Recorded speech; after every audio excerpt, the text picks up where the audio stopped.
Comme vous venez de le dire, Lamine Senghor, d'ailleurs, c'est ce qu'a titré Bës Bi Le Jour ce matin, réquisition du juge Sabally Faye et bien sûr sortie du maire de Ziguinchor. L'État se désiste. Birahim, beaucoup disent que l'agence judiciaire du Sénégal ne maîtrise pas actuellement ce qu'il fait. Oui, bon, on ne dira pas qu'il ne maîtrise pas le dossier, qu'il ne sait pas à quoi s'en tenir surtout, mais juste qu'il était un peu dans son rôle de dire non, on ne va pas faciliter la tâche à l'autre camp. Mais on a vu après le communiqué de l'Union des magistrats du Sénégal qui a estimé que l'agence judiciaire de l'État ne devait pas agir de la sorte et surtout que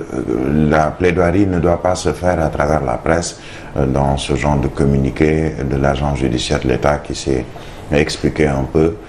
dans son communiqué pour parler de cette situation du juge Sabally Faye dont l'un des frères est le 15e ou 16e adjoint au maire de Ziguinchor, Ousmane Sonko. Mais est-ce que c'est parce que je suis frère à quelqu'un qui a peut-être une autre direction au plan politique ou même au plan personnel que toutes les décisions que je prends en tant que juge ou en tant que magistrat doivent être sous-tendues par cette proximité? Non. Et je pense que le juge Sabally Faye, comme la procureure générale Mariam Gueye, je pense qu'elle s'appelle, de la Cour suprême, ainsi que d'autres magistrats, comme l'a révélé hier l'ancien magistrat, le juge Ibrahima Hamidou Dème, ont un peu montré que c'est possible d'avoir une justice juste. C'est possible de faire en sorte que le justiciable puisse avoir une certaine assurance et être rassuré par ceux qui doivent justement administrer la justice, ceux qui doivent dire le droit selon la loi et surtout en leur intime conviction. Si l'État se désiste aujourd'hui, j'ai vu beaucoup de journaux parler d'un État qui se désiste pour éviter un camouflet, notamment au niveau de la juridiction. D'autres sont revenus avec des articles du code pénal ou du code de procédure pénale qui estiment que non, l'agence judiciaire de l'État n'a pas bien lu le droit pour devoir ou vouloir récuser le président du tribunal de Ziguinchor, surtout qu'on a sorti un article pour dire que même si il tente cette approche, le juge du tribunal a déjà dit le droit et que le fait de récuser le président plutôt du tribunal d'instance de Ziguinchor ne va en rien changer la donne concernant la décision qu'il a eu à prendre. Maintenant, attention, puisque le fait que l'État se désiste dans cette affaire ne veut pas dire que l'État recule, puisqu'il faudrait que les gens puissent prendre en compte, et je sais que les avocats de Ousmane Sonko prennent cette donne en compte, qu'ils vont vers la Cour suprême, par exemple, pour d'autres points. Et aujourd'hui, je me rends compte qu'on nous a remis au goût du jour l'affaire Mame Mbaye Niang pour dire attention, écoutez, Mame Mbaye Niang estime que Sonko lui doit tant, puisque le juge avait décidé d'une amende entre autres, et que quelle que soit la situation, il ne pourra même pas passer l'étape du Conseil constitutionnel pour aller vers la présidentielle. Alors, c'est peut-être reculer pour mieux sauter, c'est peut-être une autre manière pour lui, pour l'État du Sénégal, de montrer que on est là, on respecte la loi, il y a une séparation des pouvoirs, le judiciaire fait son rôle ou joue son rôle, nous de l'exécutif, nous jouons notre rôle, le législatif également, ces différents pouvoirs, chacun joue son rôle et qu'on n'empiète pas sur le judiciaire. C'est une manière juste de, à mon avis, leurrer un peu tout le monde pour dire écoutez, nous on est là, on respecte la décision de justice. Mais est-ce qu'il y a d'autres décisions de justice que l'on attend? Il y a la Cour suprême que l'on attend. Il y a également le fait que Ousmane Sonko, au-delà même de la Cour suprême, a demandé à ce qu'on lui remette les fiches de parrainage à travers son mandataire pour qu'il puisse démarrer également son parrainage. Ce que pour le moment, la Direction générale des élections n'a pas encore fait, donc elle ne s'est pas encore exécutée. on verra ce qui adviendra de tout ceci, et sûrement ce sera dans les jours à venir. Avant de finir, Lamine Senghor, est-ce que la sortie de l'UMS Birahim n'a pas conduit à ce désistement? Si, je pense.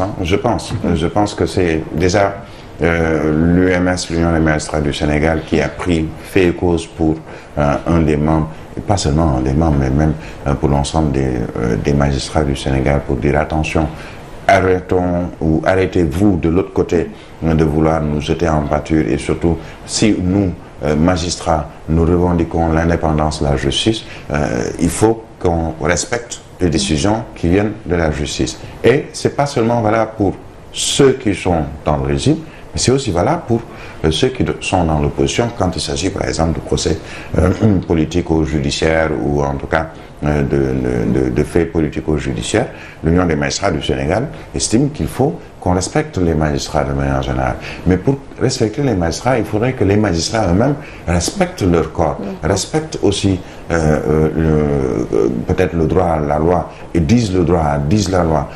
Pas mal de magistrats, peut-être anciens magistrats, je prends l'exemple du juge ou de l'ancien magistrat El Hadji Ibrahima Hamidou Dème, qui a rappelé que à plusieurs reprises ils ont tenté de sortir de ce joug de l'exécutif, notamment en prenant des actes ou en posant des actes qui montrent qu'ils sont indépendants. Mais pour poser ces actes, il faut une réforme, disons, profonde, structurante de la justice, et même de l'État de manière générale au Sénégal, pour permettre justement à cette justice d'être carrément libre. L'affaire du président du Conseil supérieur de la magistrature, ou en tout cas ce problème de le président de la République et le président du Conseil supérieur de la magistrature est encore une situation à discuter pour peut-être les différents candidats qui iront vers la présidentielle, puisque aujourd'hui, comme le disent beaucoup, s'il n'y a pas une justice juste, il y a un problème de démocratie, puisque tout ce qui se passe aujourd'hui, on a l'impression que c'est la justice qui est utilisée pour saquer ou pour s'acharner contre un opposant ou contre une personne dont on ne veut pas peut-être voir son visage. Alors, c'est à la justice de prendre ses responsabilités également. Et vous le voyez, de plus en plus, les juges, les magistrats, mais sont extrêmement jeunes.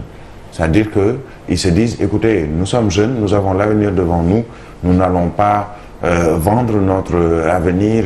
pour des prébendes de politique ou pour plaire à un tel ou à un autre, mais juste parce qu'on doit faire notre travail en tant que magistrat. Et faire le travail d'un magistrat, c'est quoi? C'est avoir comme sacerdoce, je dois être juste et je me base sur ce que me dit la loi, ce que me dit le droit et mon intime conviction. Un combat judiciaire ou bien des combats judiciaires que entamé Ousmane Sonko, leader de PASTEF, puisque, vous le disiez tout à l'heure, en tout cas, justement, ce point sur Mame Mbaye Niang a été encore une fois soulevé ce matin. Au-delà même de ce point, donc justement sur la radiation du leader de PASTEF, aujourd'hui, le leader de PASTEF entame encore une fois une grève de la faim. Pourquoi? Des intérêts politiques, encore une fois, qui restent toujours sur cette constance Birahim Touré, la résistance. Oui, la résistance, c'est pas pour forcément des intérêts politiques, puisque il a expliqué, en tout cas, selon le texte dont pratiquement dispose tout le monde, qu'il veut, à travers cet acte, montrer qu'il est toujours là, mais surtout qu'il a une pensée envers ces différentes personnes qui se réclament d'Ousmane Sonko, qui sont des manifestants ou